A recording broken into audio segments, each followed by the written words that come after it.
আমাকে। আপনি কি বলছেন বড় বাবু? আমি তো তেমন কোনো কাজ করিনি। নিজের পাপের ক্ষতি আর নিজে লেখা যায় না বড় বাবু, লেখা থাকে ইতিহাসে আর ওই চিত্রগুপ্তের খাতায়। কিন্তু দাদা বাবু, আমাদের ম্যানেজার বাবু তো ডুবে ডুবে জল খেয়ে ভাবে একাদশীর বাবাও টের পায়নি। কিন্তু ইতিহাস কাউকে ছাড়বে না। একদিন সবাইকে সেই ইতিহাসের কাঠ গড়ায় গিয়ে দাঁড়াতেই হবে। আমি তো শুধু চাকরি করি, কোনো অন্যায় বা পাপ কাজ তো করিনি। সিরাজও জানতেন যে মীর জাফর তার আত্মীয়। অথচ কি মজার ইতিহাস দেখো, সেই সিরাজই হলেন মীর জাফরের মৃত্যুর কারণ, মীর জাফর সিরাজের মৃত্যুর কারণ। দাদার কথা আপনি কিছু মনে করবেন না ম্যানেজার বাবু, আপনার কথা উনি তো পাগল। আর এটা নিশ্চয় জানেন, ছাগলে কি না বলে আর পাগলে কি।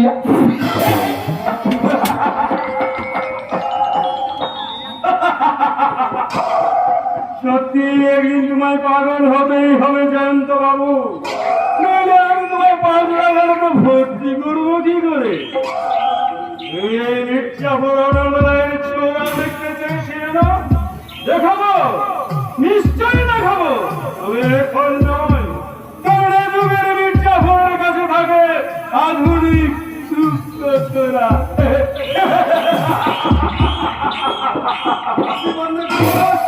কোথায় বলে কাজ ছেড়ে বসি আর শত্রু মরে হাসি। আপনি তো দুটোর মধ্যে কোনোটাই পারেননি, তাহলে তো হাসি কিসে?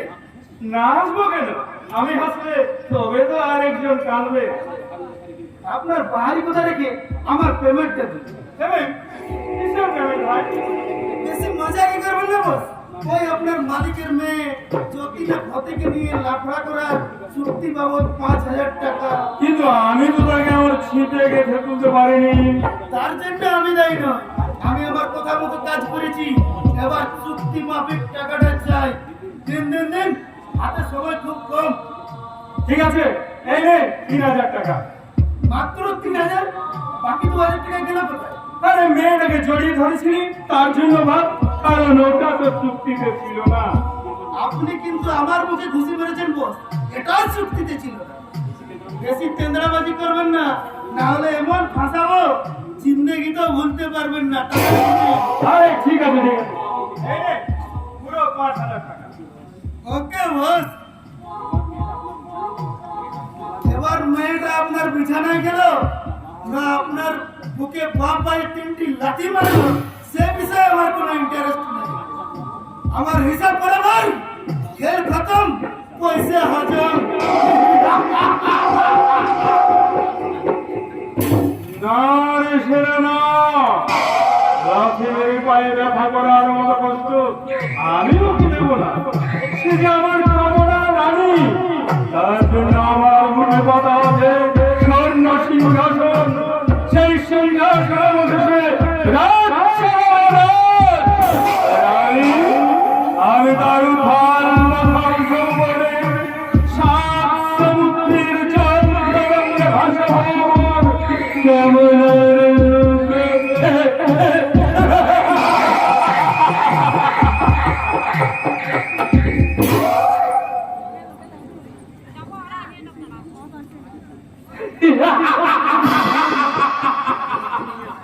এদেশের মানুষের স্বপ্ন সাধ আর কামনা বাসনার নৌকোগুলো তরতর করে ভেসে চলেছে সপ্ত নরকুণ্ডের দিকে।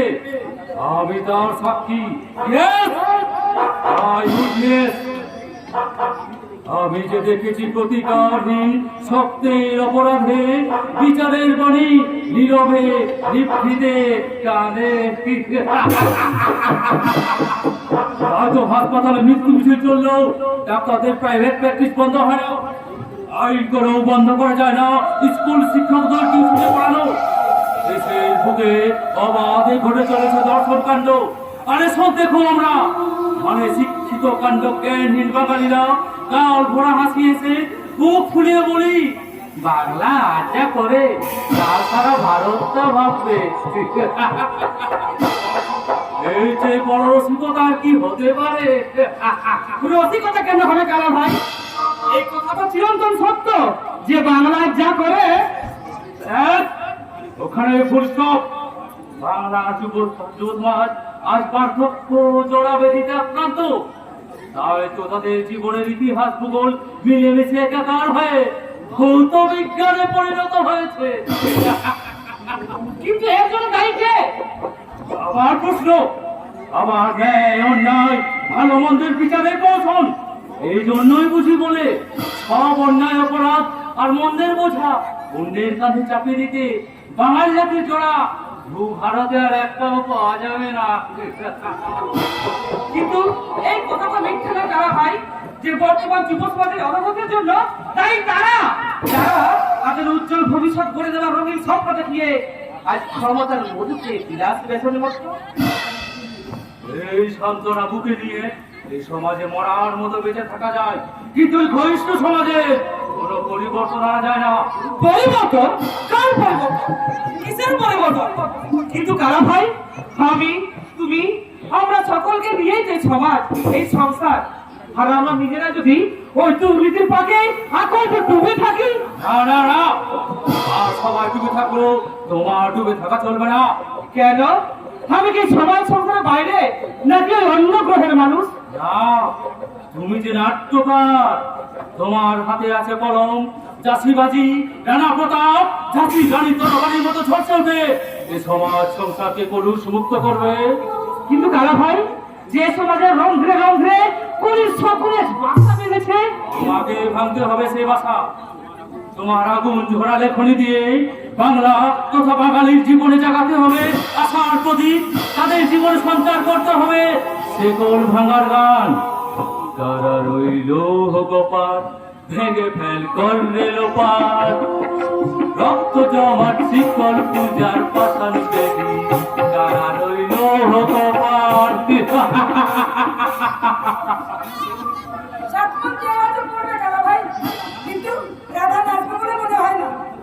এই কথা বলছো কেন বোন? ওটা আমার নাট্যকার বন্ধু। আমার সকালে সিনেমা শুয়ে দিবা স্বপ্ন দেখছে, তাই তো বন্ধ হয়ে গেছে তার লেখনী, বন্ধ হয়ে গেছে তার নাটক লেখা। না না বকুল, আমার লেখনী আর চিন্তা ভাবনা রথের চাকাটা আজও থেমে যায়নি। তবে তার ফল কই? কথায় বলে না, বলেই তো পরিচয়। গাছ লাগিয়ে ফল চালিয়ে পাওয়া যায় না বকুল, তার জন্য উপযুক্ত সময় আর পরিচর্যা লাগে। Yes yes, right you are. পারবে পারবে পারবে, তুমি পারবে বন্ধু। কি পারবো কারা ভাই? নিজে সর্বসুখ বিসর্জন দিয়ে এই সমাজের বুকে কীর্তি স্থাপন করতে যাও। যাও বন্ধু, এগিয়ে যাও, ছিঁড়ে ফেলে সমাজের গোপন রহস্যের জাল। তোমার লেখনীতে উঠে আসুক শিল্পায়নের নামে ধাপ্পাবাজি, গরিব চাষীদের জীবন ও জীবিকা নিয়ে জুয়া খেলা, আধুনিকতার নামে নগ্ন স্বেচ্ছাচারীরা, সন্তান কর্তৃক বাবা মায়ের লাঞ্ছনা, আর এই যুগের শকুনিদের বাঁচা খেলা। পাশা খেলা? হ্যাঁ বন্ধু, যে খেলা দাপর যুগে শুরু হয়ে এই কলিযুগ রমরমিয়ে চলছে, সেই খেলার বিরুদ্ধে চলবে তোমার প্রতিবাদ, প্রতিরোধ। জীবন নাটকের শেষ অঙ্ক নেবে প্রতিশোধ, চরম প্রতিশোধ। কারা ভাই, বুঝলে কিছু? বুঝলাম কি বুঝলে? বুঝলাম, মানুষকে আকাশে উড়িয়ে সবাই আনন্দ পেতে চায়, কিন্তু ওই মানুষ আকাশে কতক্ষণ থাকতে পারবে তা কেউ জানে না। ও, তার মানে আমি একটা যোগ্যতাহীন আকাশের মানুষ। ওহ, আমি তো বলিনি মশাই। কি যা বলেছ তার মানে ওটাই দাঁড়াই বকুল। কথাটা তুমি গায়ে পেড়ে নিলে আমার কিচ্ছু করার নেই। আসলে আমি গায়ের অল্পদিকে বান্ধব নেই তো, তাই কি বলতে কি বলে ফেলেছি। ও, তাহলে তোমার কাছে দাঁড়ানোর যোগ্যতাও আমার নেই। বেশ, আমি চলে যাচ্ছি। আরে, আরে, আরে, আরে, কোথায় যাচ্ছে মশাই? তোমাকে যে আমার অনেক কথা বলার আছে। কি বলবে? যত ভাবনা ছিল, যত স্বপ্ন ছিল, সব দিলাম তোমায়, আমি দিলাম তোমায়, তুমি নেবে কি আমায়, দেখে নেবে কি আমায়। যত ভাবনা ছিল, যত স্বপ্ন ছিল, সব দিলাম তোমায়, আমি দিলাম তোমায়, তুমি নেবে কি আমায়। পাশাপাশি বেশ কিছু মানুষের মধ্যে জমিদারি চাল চলন আজও বর্তমান। ঠিক ঠিক তেমনি রাজা বন্ধু শ্রী ভারত রবি চন্দ্রিতা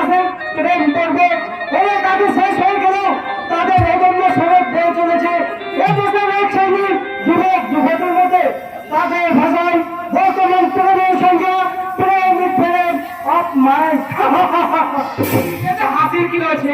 কথাটা যে বা যারা বলেছে তারা নিশ্চয় মিথ্যে কথা বলেনি। আরে তাছাড়া তুই প্রেম করতে পারিস নি বলে অন্য কেউ প্রেম করবে? তোর গায়ে এত জ্বালা কিসের রে ছোটা? প্রেম তো বর্তমান যুগধর্ম। ভালো করে তাকিয়ে দেয়, সিনেমা, যাত্রা, নাটক, থিয়েটার, উপন্যাস থেকে শুরু করে বাংলার পথ ঘাট, মাঠ, শপিং মল সর্বত্র তো প্রেমের ছড়াছড়ি। তাই সেই প্রেমময় জগৎ সম্বন্ধে তোর মতো বেরসিক মানুষের তো কোনো কথা বলাই উচিত নয়। আরে আমি খেলে বলে যে অন্য কেউ খাবে না, এই স্বাস্থ্যকরী দিনে চলিস না দাদা। আরে পদে পদে হজর খাবি। ঘাট হয়েছে ম্যাডাম, আর আপনিও ক্ষমা করুন স্যার। আমরা যে প্রেমের রাজত্বকালে যে অপরাধীকে প্রবেশ দিতে, এটাও আমার জানা ছিল না। এবার জানা হলো তো? আশা করি এরপর আর মূর্খের মতো ডিস্টার্ব করবি না। দাদা দাদা কথাটাই ছিল, কিন্তু আমার যে একটা কথা জানা ছিল। কি কি কি কি কি কি কথা? তাড়াতাড়ি বল, তাড়াতাড়ি বল। আপনাদের এই সস্তা প্রেমে শেষ পরিণতি কি? সস্তা প্রেম মানে তুই কি আমাদের অমর প্রেমকে ওয়াজ করছিস রবি? না স্যার, আমি শুধু বলতে চাই, স্বর্গীয় প্রেম করার জন্য এদেশে সন্তান অনেক পবিত্র জায়গা করে দিয়েছেন, যে উদ্যান, পার্ক, শপিং মল, ডিস্কোথেক ইত্যাদি। সেসব জায়গা থেকে এই পুকুর ঘাটের প্রেমটা কোনো সস্তা মনে হচ্ছে না। মোটেই না। আরে কলসি কাকে নদীর ঘাটে কিংবা কদম তলায় এই স্বর্গীয় প্রেমের সৃষ্টি করেছিলেন ভগবান শ্রীকৃষ্ণ আর প্রেমময়ী শ্রী রাধা। সেজন্য তো কৃষ্ণের বিরহে রাধাকে সারা জীবন কাঁদতে হয়েছিল। কিন্তু আমি কাঁদবো না রে ছোটা। শত আমার অনটনের মধ্যে আর আমার অনটনের মধ্যে কষ্টে পড়ে আজ আমি অগ্নিদগ্ধ জীবন্ত লাশ। তোদের আর কোনো দুঃখ কষ্ট আছে রে ছোটা যে আমাকে হারাবে? তাই তো শত অভাব অনটন জেনেও আমি ভাস্করকে ভালোবেসেছি। ওকে নিয়ে আমি গড়ে তুলবো দুঃখ কষ্ট হাসি কান্নায় মোড়া একটা সুখের স্বর্গ সংসার। আর সেই সুখ স্বয়ং ঈশ্বর কেড়ে নিতে পারবে না দাদা, ঈশ্বরও কেড়ে নিতে পারবে না। আমাদের চিন্তা শেষ নেই রে ভাস্কর। সারা জীবনটা তো দুঃখ কষ্ট কেটে গেল। সেই দুঃখ আমি কোথায় বোঝাতে পারবো তা জানি না আমি। তবে তোরা দুই ভাই যে স্নেহ ভালোবাসা দিয়ে ওকে বড় করে তুলেছিস, আমার বাড়িতে তার বিন্দু মাত্র অভাব হবে না। তা আমরা জানি ভাই, কিন্তু আমাদের অবস্থা তোমার তো জানা নাই। অসীম বেকার, আমি এখন পঙ্গু অসহায়। তাতে কি হয়েছে বড়া? আমি তো বিয়ে করবো বকুলকে, আর আমাদের বিয়ের সঙ্গে আপনাদের অবস্থার কোনো সম্পর্ক নেই। কিন্তু পরমা এই সম্পর্ক মেলাবে না তো, যেহেতু যৌতুক দেওয়ার কোনো আমাদের স্বার্থ নেই। সেটা আমার উপরে ছেড়ে দেওয়া। আশা করি আমি আমার মাকে যৌতুক দিয়ে নয়, তার বৌমা দিয়ে সন্তুষ্ট করতে পারবো। একান্ত যদি না পারো তাহলে আমি তার পায়ে ধরে পারবো না গো। ভাস্করের মতো উদার মহান সন্তানের মহিমসীমা আপনি। দয়া করে আমার বকুলকে পুত্র বদল হিসাবে গ্রহণ করুন। আমার মতো এক পঙ্গু অসহায় মানুষকে ভগ্নে যাই থেকে উদ্ধার করুন মা, উদ্ধার করুন।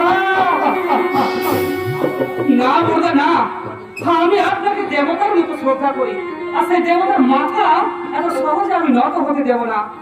আমার মা আমার কাছে যেমন স্বর্গাদপি গরীয়সী জননী, তেমনি আপনিও আমার কাছে পিতৃতুল্য ভগবান। আর আপনাদের দুজনকে অসম্মান করে আমি সুখী হতে পারবো না বড়া।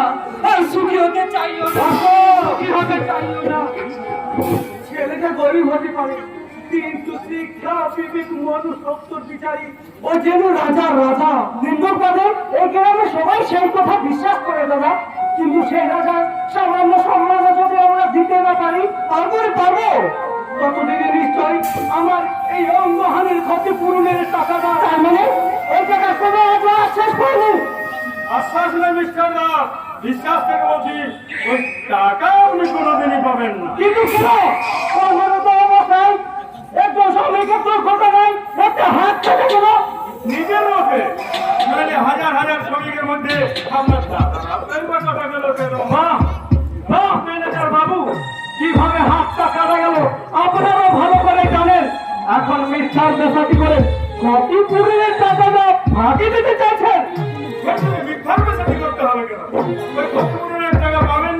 এটাই শেষ কথা, কারণ কারখানাটা কারবার ডান্স তো নয়। আমার দাদা আপনার দানের আশা করে না, আপনারা শুধু তার ন্যায্য পাওনাটা দেবেন। ন্যায্য দেবো, নিশ্চয়ই দেবো, তবে না বললে তো হবে না। তোমার দাদার পরিবর্তে তোমাকে একটা চাকরি দিতে পারি। ওর চাকরির দরকার নেই ম্যানেজার বাবু, আপনি বলুন আমার ভাই অসীমের জন্য একটা। হবে না, হবে না মহিম বাবু, আপনি তো জানেন যে বর্তমান বাজারে ছেলে চেয়ে মেয়ের দাম বেশি। তার উপর বর্তমানে ছেলেদের কোনো পোস্ট খালি নেই, শুধুমাত্র একটা মহিলা দিয়ে। আরে ডাক্তার, আমার জন্য আপনাকে চাকরি জমিদারি করতে হবে না। তার মানে তাহলে তারা ন্যায্য পাওনাটা দিয়ে দেবেন, নইলে আসুন। তার মানে তুমি চাকরি করবে না? বেশ, করতে হবে না, তুমি তো ভালো অভিনয় করতে পারো, তার উপর সুন্দরী। যদি চাও তো সিনেমায় করে হিরোইনের চান্স করে দিতে পারি। আপনি এখান থেকে যাবেন না, আমাকে অন্য ব্যবস্থা করতে হবে। তার মানে আপনি আমায় অপমান করছেন? সম্মান পাওয়ার মতো কোনো কাজ আপনি করেননি ম্যানেজার বাবু, আপনি উল্টে আমাকে দারিদ্রতাকে নিয়ে উপহাস করছেন। আমি সত্যি সত্যি আপনার বোনের জন্য একটা আমার জন্য চিন্তা না করলে চলবে।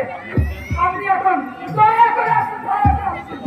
সে তো আসবোই, তবে কাজটা আপনারা ভালো করেন না। ঠিক আছে, আমাদের মালিককে গিয়ে তাহলে এই কথাই বলি। হ্যাঁ বলবেন, আরো সেই সঙ্গে জানিয়ে দেবেন যে ক্ষতিপূরণের 1 লাখ টাকা না দিলে আগামী সোমবার থেকে শ্রমিক ধর্মঘট হবেই হবে। তুলে নিতে হবে, কারণ বাড়িতে সুন্দরী যুবতী বোন থাকলে দাদাদের বেশি অহংকার ভালো নয়।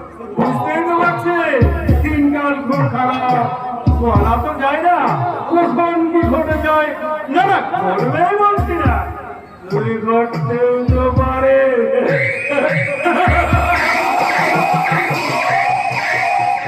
সরকারটা দৃষ্টি পড়ছে বকুলের উপর। ওই নানান ওষুধের ওকে কাজ পাইয়ে দিতে চাইছে, তাই যদি হয় তাহলে চোখ দুটো ফেলে হবে না। হ্যাঁ ভাই, কোন হটকারী সিদ্ধান্ত নিয়ে ওদের বিছানে ফাঁদে পা দিস না। তাতে আমি বরং চাকরিটা নিয়ে নিই দাদা, তাতে এত অভাবের সংসারটা তো চলবে। বকুল কি ভয় পাস তুই? কি বলছি দাদা, কি বলছি? তোমার এই অসহায় অবস্থা, ছোট বেকার, তাহলে এখন সংসারটা চলবে কি করে? কি খেতে দেবো তোমাদের? ছাই মুখো মুখো ছাই। ওরা বকুল, আমি যদি চাকরি না পাই, সত্য দুটো হাত আছে, মাঠে চলে বসে থাকবো, মাছ পাইবো, রিক্সা টানবো, তরুণ মধ্যে সম্মান বিক্রি দিয়ে অসম্মানের রাত ভোগ খাবো না বাবু, অসম্মানের রাত ভোগ আমরা খাবো না। আমি এখনো মরে যাইনি রয়েছি, তুই আমার শিক্ষিত ভাই হয়ে মন পাইবি, রিক্সা টানবি, আমার একটা হাত চলে যেতে পারে, কিন্তু এই একটা হাতেই আমি যে কোনো কাজ করতে পারবো। আর একান্ত যদি না পারি, তবে রাস্তার মোড়ে গিয়ে হাত পেতে বলতে তো পারবো। ওগো ওগো দিন দরদি মানুষের দল, মানুষটাকে দুটো পয়সা ভিক্ষা পথে যেতে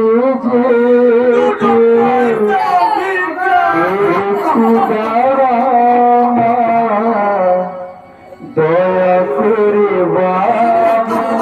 কিছু ভিক্ষা পথে যেতে বলেছে দরজার সামনে চিৎকার করছে, ওরে কি আছিস ওকে বলে দে। শুধু ভিক্ষা নয়, আজ দুপুরে ওদের বাড়িতে খেয়ে যাই, আজকে দিনের বাড়ির দরজা থেকে সে যেন অভুক্ত অবস্থায় ফিরে না যায়। যাবে না বাবা, যাবে না, তোমার আর মায়ের আশা পূর্ণ করতে এ বাড়ি থেকে আজ আমি কাউকেই না ফিরে দিতে দেবো না।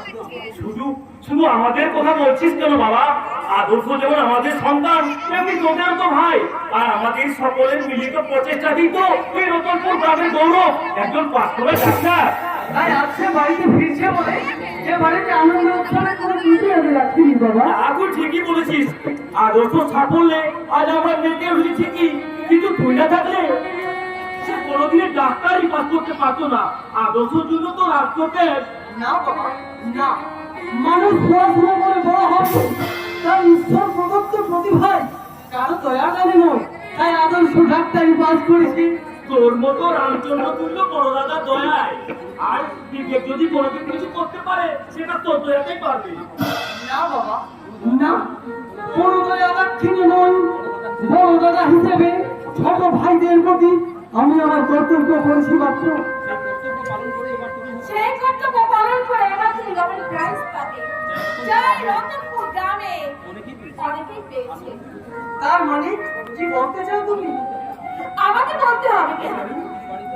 এই গ্রামে প্রতিটি বাড়ির দিকে তাকালে তুমি দেখতে পাবে যে তোমার মতো অনেক দাদাই অনেক আত্মত্যাগের বিনিময়ে ভাইদের উচ্চ শিক্ষিত করে চাকরির ব্যবস্থা করে দিয়ে নিজের বউ ছেড়ে দিয়ে পথে পথে ভিক্ষে করছে, নয়তো রাস্তার পাশে পড়ে কুকুরের সঙ্গে অত্যাহারে অনাহারে ভিক্ষা দিচ্ছে। না বৌমা, আমার আদর্শ বিবেক মঙ্গল গ্রহের নয় বাবা, এই গ্রামে জন্মেছি, তাই এই গ্রামের দূষিত বাতাসে তাদের মানুষ থেকে অমানুষ হতে বেশি দিন সময় লাগবে না।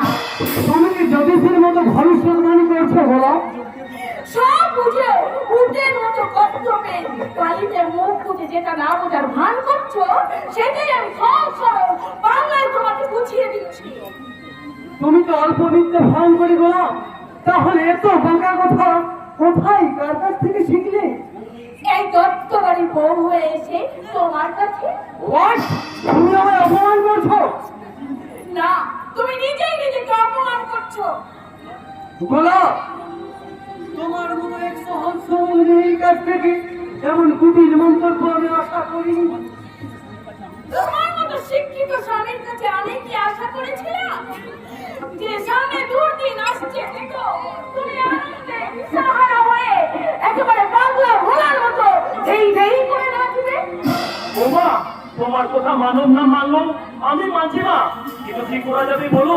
এই 51 সংসারী এটাই তো ভবিতব্য।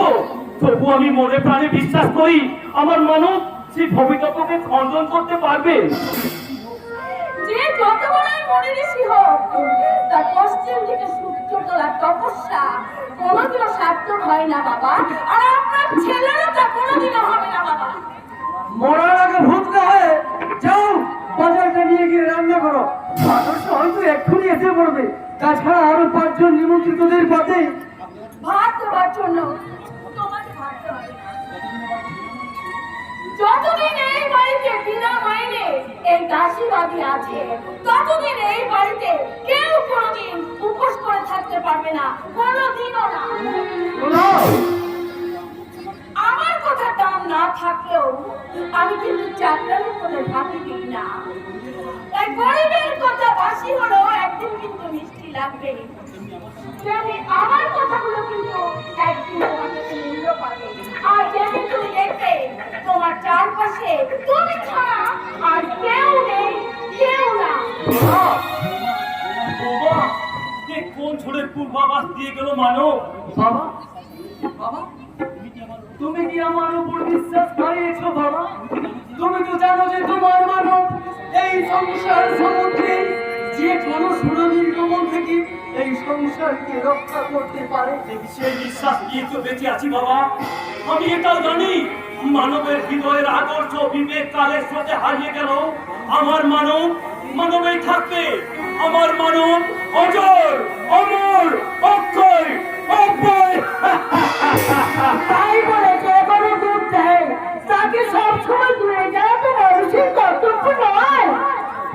এছাড়া উপায় কি বলো? মানুষ যখন অসহায় হয়ে পড়ে তখন তো শেষ সম্বল কিন্তু বুকে চেপে ধরবে। কেন তোমার আদর্শ বিবেকের প্রতি কোনো আস্থা নেই? আছে কমলা, কিন্তু সে আস্থা বড় ক্ষীণ, দুর্বল। তাই তো ওই বট বৃক্ষের নিচে আশ্রয় নিতে চাই, ওই পাবলা গাছের নিচে নয়। এ তুমি কি বলছো বাবা? আদর্শ আজ পাস করে ডাক্তার হয়েছে, দুদিন বাদে বিবেক হবে কোনো অফিসার, দাঁড়াইতে হবে আমাদের মাথার ছাদা। এ সংসারের বুকে বড় বৃক্ষের ছায়া, ছায়ার কার দুজনের মধ্যে ওখানে তো তফাৎ বড়টা। তাই তুমি তোমার আসার ছেলেটা পেয়েছো, তাই আশা কোনোদিনই পাবে না। কর্তব্যের পুরস্কৃত শিশু, তাই সে শুধু ঈশ্বরকে ডেকে বলতে পারে, "হে ঈশ্বর, অথবা যাকে জানে না, সে কি অপরাধ করেছে, তাই তুমি ক্ষমা করো।" কি বলছিস তুই পাগলের মতো বাবা? এই মুহূর্তে পাগল হতে পারলে আমার চেয়ে খুশি এই জগৎ সংসারে আর কেউ হতো না মা। কিন্তু ঈশ্বরের নির্মম নিষ্ঠুর বিচারে তা হতে পারছি বল। কিন্তু তোকে তো আমি পাঠিয়েছিলাম স্টেশন থেকে আদর্শকে ঘরে আনতে, আর তাকে তুই না নিয়ে তাকে নিয়ে আসবো বাবা, কোথা থেকে নিয়ে আসবো? কে আসবে আমার সঙ্গে? কেন আদর্শ সে কলকাতা থেকে গতকালে চলে এসছে বাবা। তাহলে সে বাড়িতে আসেনি কেন? কোথায় আছে সে? যেখানে থাকলে একজন পাশ করা ডাক্তারের সম্মান রাখবে, পাবে ডাক্তারের উপযুক্ত মর্যাদা, সেখানে সে আশ্রয় নিয়েছে। কোথায়?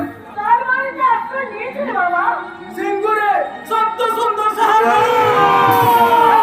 ওই সত্য সুন্দর সাহার নার্সিংহোমে চাকরি নিয়ে গতকালে সে ও বাড়িতে গিয়ে তার মেয়েকে বিয়ে করেছে। আজ কিন্তু দয়া করে বাড়িতে পদধূলি দিল। ও কথা বলছিস কেন মিলে? নিজের বাড়িতে আসবো তাকে দয়া পদধূলি ওসব কথা আসবে কেন? তোমার ব্যবহারের কথা আসতে বাধ্য করছে না তো? আমি এমন কোনো খারাপ ব্যবহার করিনি যাতে অপমানসূচক কথাগুলো বলতে পারিস।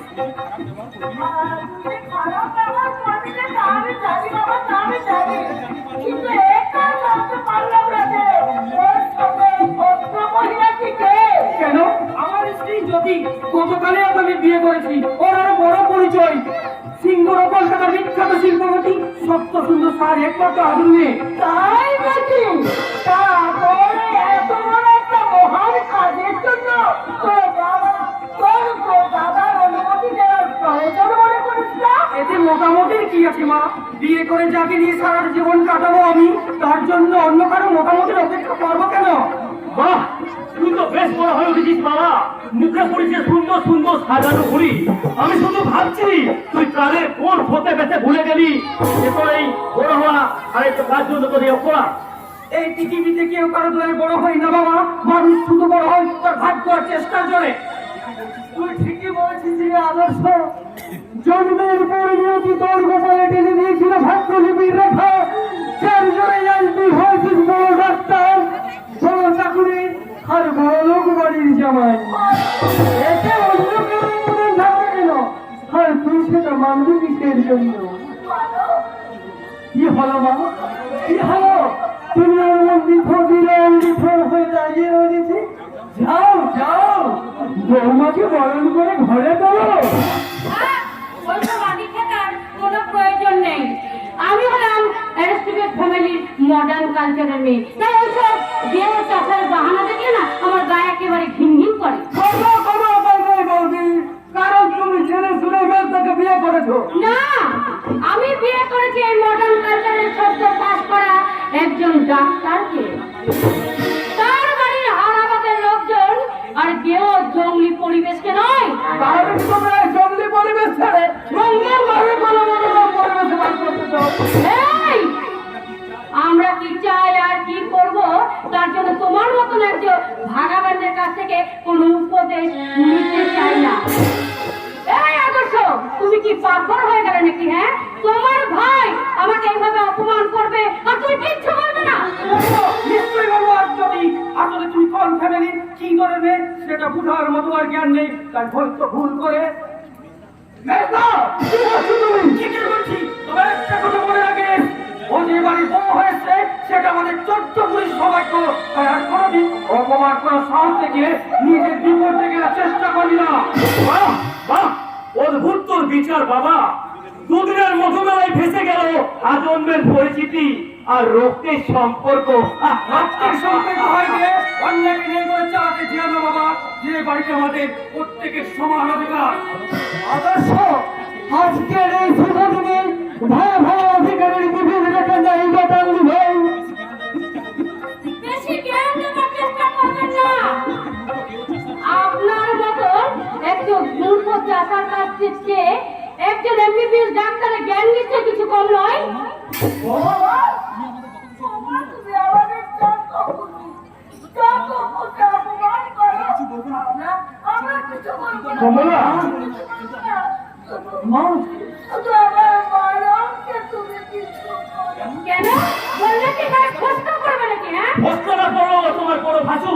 তোমার স্বামী হয়তো তোমায় বলতে ভুলে গেছে যে এ সংসারে মানবের স্থান কোথায়। আপনাদের মাথায় তাতে আমার কিছু যায় আসে না। আমি এই সংসারে একজন ডাক্তারের স্ত্রী, তাই আমার যা ইচ্ছা হবে আমি তাই করবো। আমি আমার মতোই করবো। অন্যায় কোনো কথাই বলি, কারণ তুমি জেনে শুনে এ বাড়িতে বউ হয়েছে। তা না হলে এই পরিবারের মান সম্মান বজায় রাখতে তোমার ওই আমাদের অর্থ আমার বউকে কি করবি তুই? এই বাড়ির মান সম্মান বজায় রাখতে তোমার ওই আদরে অর্থ মোড়ান বউকে তার বাপের বাড়ি রাস্তা ধরে দেবো। কি তোর সুখে থাকবে মনে করছিস? রাত্রি ভেবেছিস এই বাড়িতে অনেক তোর কাছে আগাম কোনো আগাছা? এত সহজে চলে যাবো বলে আমি কিন্তু এই বাড়িতে আসিনি। আর যদি কোনোদিন তোমার বাংলামিতে চলে যেতে হয় তাহলে অশান্তির আগুনে এই সংসারটাই নয়, তোমাদের সবার মুখগুলো আমি জ্বালিয়ে পুড়িয়ে ছাই করে দিব। আমি আমার অংশটা বুঝে নিতে ভুল করবো না। তোর বলিস আমি নয়। এত যদি ওরা বলো, তুই কি পাগল হয়ে গেলি বাবা? না পাগল আমি হইনি, ওরা ওদের আধুনিক কথাবার্তা শুনি আমি কেন পাগল হব মা? তবু বোধ হয় পাগল হলে তুই ভালো হতো রে মানব, খুব ভালো হতো। এ তুমি কি বলছো বাবা? শুধু বাবা নয়, আমিও বলছি বাবা। বিবেক পাগল হলে এই জায়গায় দোষ করো না তুমি। বিবেক! এতদিন পর্যন্ত বাবা নয় বিবেক। বিবেক! বিবেক!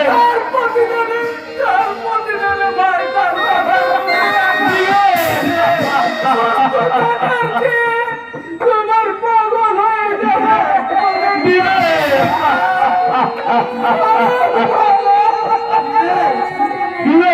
ভোলে পাগল নারী না, সংসার সমুদ্রে শুধু জোয়ার ভাটা নয়, কখনো কখনো তীব্র সুনামি ধাক্কাও সহ্য করতে হয়। তবেই তো আমরা মানুষ। এই মন আর হুঁশের মধ্যে কত তোমার মধ্যে আছে যে তোমাকে মানুষ ভাববো? ওগো, বলো আপনারা চুপ করুন। আমি তোমাদের ভদ্র ছেলেকে জিজ্ঞাসা করছি, বলো, তোমার মুখের ভাষাটা ঠিক করে কথা বলো। বলো কি করে ঠিক করব? আমি তো তোমার মতো শিক্ষিত নয়, তাই তো শিখিনি কেমন করে ঘর ভাঙতে হয় আর কেমন করে বৌমা হয়ে তোমার মতো ভাসুরের ঘরে ঠাস ঠাস করে চোর মারতে হয়। বৌমা মানব তোমার স্বামী, সেই জন্যই তোর আসামি রূপটা দেখে আমার দুঃখ নয়, আমার শুধু করুণা হচ্ছে, করুণা। বোমা, তোমার মতো এত স্বল্প শিক্ষিতা গরিবের মেয়ের সঙ্গে আমার এই সুশিক্ষিত ভাগ্য বিনয় সন্তান মানবের বিয়ে দিয়েছিলাম। হ্যাঁ, আমাকে ঝিল চাকরানির মতো এই সংসারে খাটিয়ে নেওয়ার জন্য, কিন্তু ধর্মের কোল বাতাসে লড়ে। তাই আজ এই সংসারে আগুন লাগতে দেখে আমি জল নয় পাখার বাতাস করছি।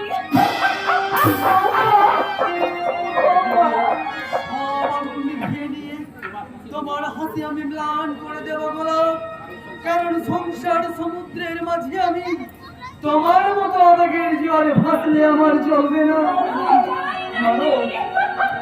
হ্যাঁ বলো, হ্যাঁ আজ আমার ভাই ভাতৃবধূ আমায় দুটো কথা বলেছে বলে তুমি উপহাসের বন্যা বইয়ে দিচ্ছ, কিন্তু এর যে অনেক বেশি অপমান তুমি আমায় করেছো তা সহ্য করে আমি যখন তোমায় নিয়ে সংসার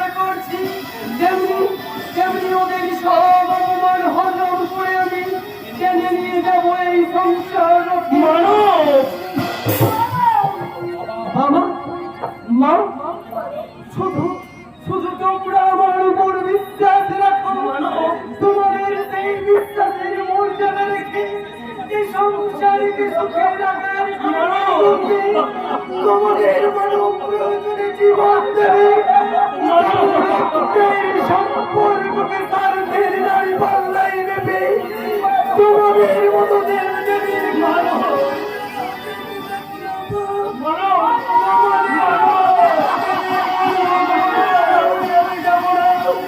কিছুতেই না কিছুতেই না কিছুতেই না থাক, আর আদিক্ষেতা করে পিছু লাগতে হবে না। তোমাদের আদর্শ সন্তান যত লাঠি ঝাঁটাই খাক না কেন, সে শুধু তোমাদেরই থাকবে।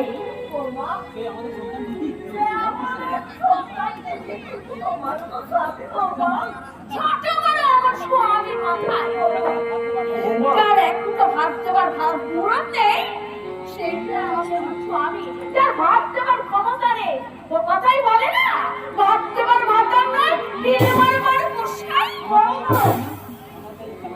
আমার গায়ে একটা গয়না, যে একটা নতুন শাড়ি কোনোদিন আমি পাইনি, সে কিনা জীবন দিয়েও এই সংসারের শান্তি রক্ষা করবে। দূর হতে হবে, দূর